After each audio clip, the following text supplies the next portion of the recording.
திமுக கூட்டணியில் இணைந்தது ஏன் எனவும், கூட்டணிக்கு முன்பு டிவி ரிமோட்டை தூக்கி வீசியது ஏன் என்றும் மக்கள் நீதி மய்யம் தலைவர் கமல்ஹாசன் மீண்டும் தெளிவுபடுத்தியுள்ளார். அதனை பார்க்கலாம்.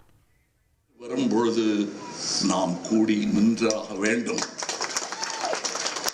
எதுக்காக நீங்க டிஎம்கேவோட போய் செஞ்சீங்க? நீங்க தான் ரிமோட் கண்ட்ரோல் எல்லாம் தூக்கி போட்டீங்களே டெலிவிஷன் மேல.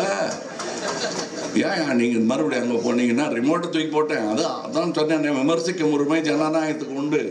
அதை தூக்கி போட்டேன். ஆனால் ரிமோட்டை வேற ஆள் தூக்கிட்டு ஓடிட்டான். ஆகா, அங்க போகக்கூடாதுயா. ரிமோட்டு ஸ்டேட்டோட இருக்கணும்.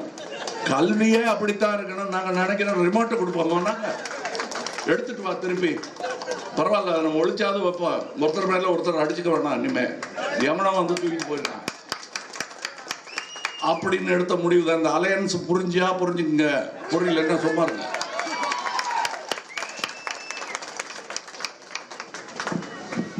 ஜனநாயகம் அப்படின்னு வந்துருச்சுன்னா இந்த தொல்லைகள்லாம் இருந்தே தீரும். புரிந்து கொள்ள அது வேண்டாம் நினைச்சா மாற்று அரசியல் என்பது பாசிசம், அது எங்களுக்கு வேண்டாம். இந்த அரசியல் செய்தி போதுமானது. மற்றவர்களுக்கு இங்கே நாம் சொன்ன அன்பின் செய்தி போதவே போதாது. அது தொடர்ந்து நாங்கள் பேசிக் கொண்டிருப்போம். உங்களுக்கான செய்தி சொல்லி ஆகிவிட்டது. நன்றி, வணக்கம்.